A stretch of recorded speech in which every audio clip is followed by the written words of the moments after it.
Hello mga ka-idol, i-flex ko lang ang lansones. Daghan kayong bunga sa lansones. Kaya ako, tungod sa kabakilid ni naog ko. Pag naog na ko, nandigyas akong tiil, nahulog akong sinilas. Ni akong ikuha sa ubos. Pati yung habuga sa bakilid ka ay. Pero okay lang, gina-enjoy man gyapon ko sa pagkuha sa lansones. Perte na yun na. Perte yung daghana sa lansones. Pura ginig kaon. Wag yun na mo nahurot na mo o harvest tungod sa kadaghan.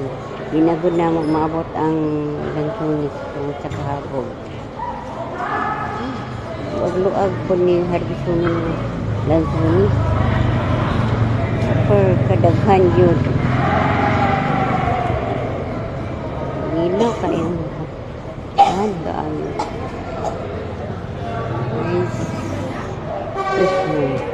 Guys, thank you for watching my video reels. Bye. God bless us all. Amping lahat. Idol.